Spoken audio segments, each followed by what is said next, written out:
The church bells tolled through the gray December sky as mourners in black filed past golden gates.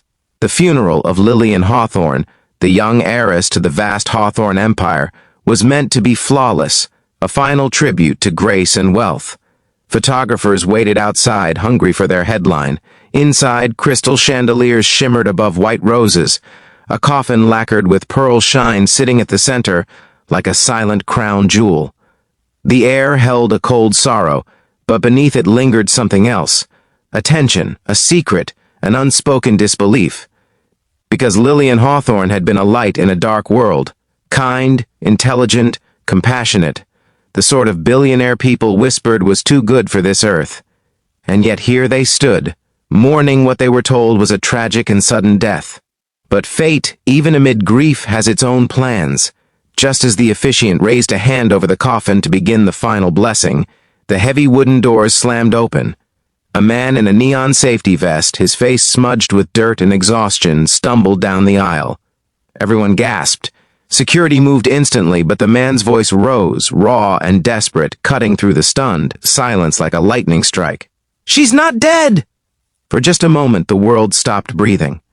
Before we go any deeper, if you believe in kindness, miracles, and second chances, please like, comment, share, and subscribe to the channel. Your support helps bring more emotional stories to everyone who needs hope. Every eye turned to the intruder, a garbage collector named Miguel Alvarez.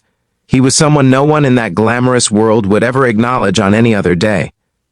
But here he was, breathless, trembling, and utterly certain of the words he had spoken.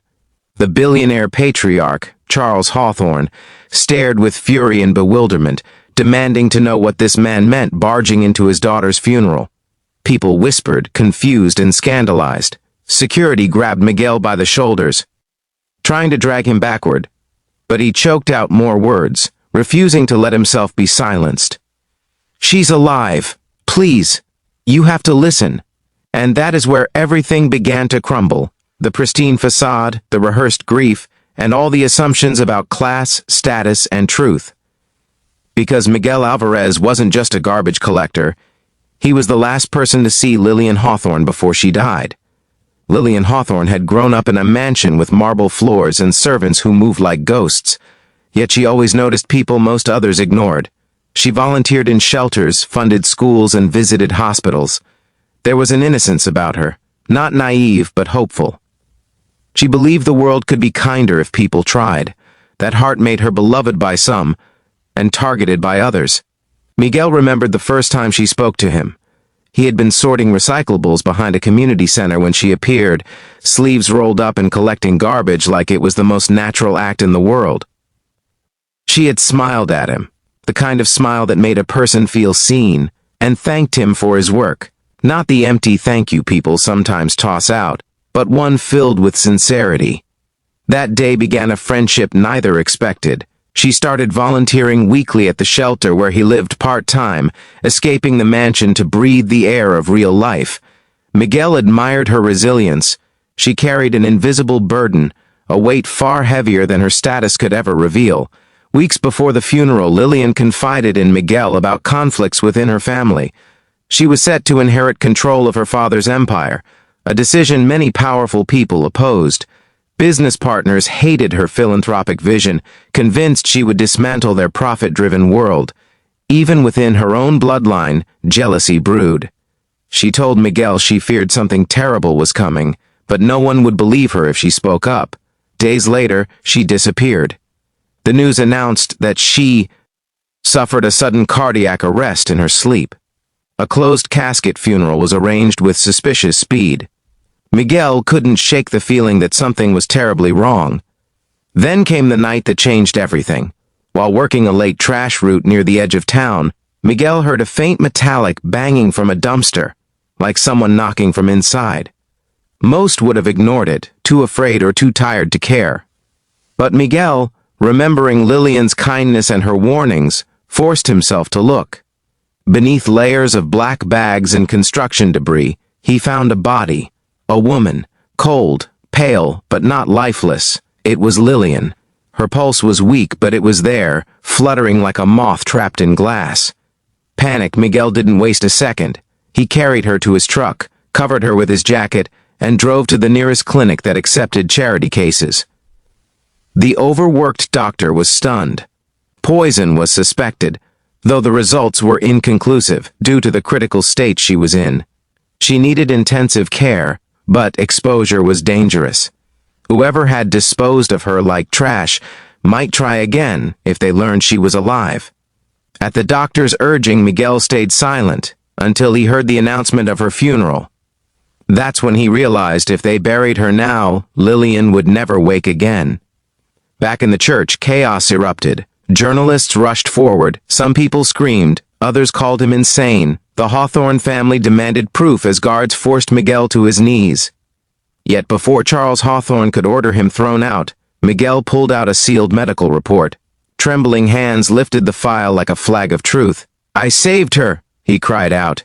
"She's in a safe place. Breathing, fighting, alive." Shock rippled through the pews. The officiant froze mid-prayer. The billionaire's wife paled, nearly collapsing. If this was a lie, it was cruel beyond measure. If it was true, then everything was a crime. Police were summoned, not to arrest Miguel, but to investigate. Within an hour, officers were escorting Hawthorne's family and investors to the clinic. The drive felt endless, tension thick as unspoken fears. And when they arrived, when they saw Lillian with their own eyes, hooked up to machines but undeniably alive, sobbing broke out like a storm. Charles Hawthorne, a man whose fortune made him believe he controlled everything, collapsed at his daughter's bedside.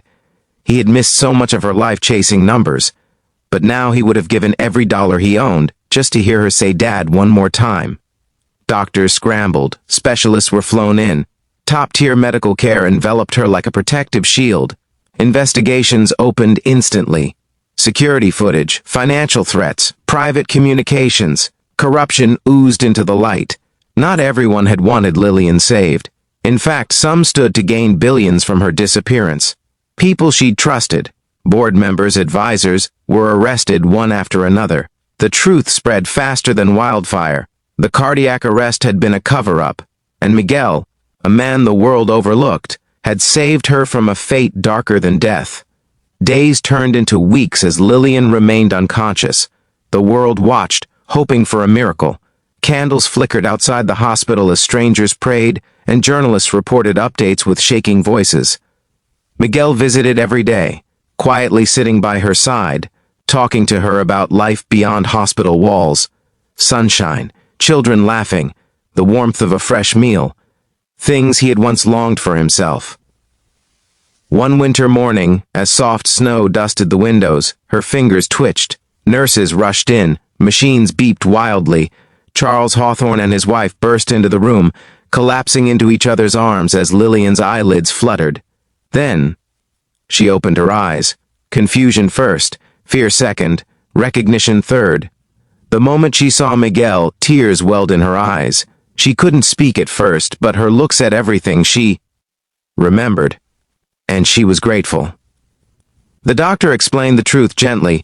She had been poisoned with a rare compound that slowed her heartbeat to near undetectable levels, creating the illusion of death.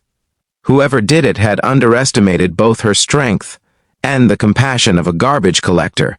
Charles Hawthorne, eyes red and voice breaking, thanked Miguel in the only way he knew how, by offering him money, millions, a new home, a job in the company. Miguel, however, wanted none of it. He collected garbage for a reason. He had seen the worst and best of what humanity discards. He only asked that Lillian's mission of kindness continue, that the world she dreamed of be given a chance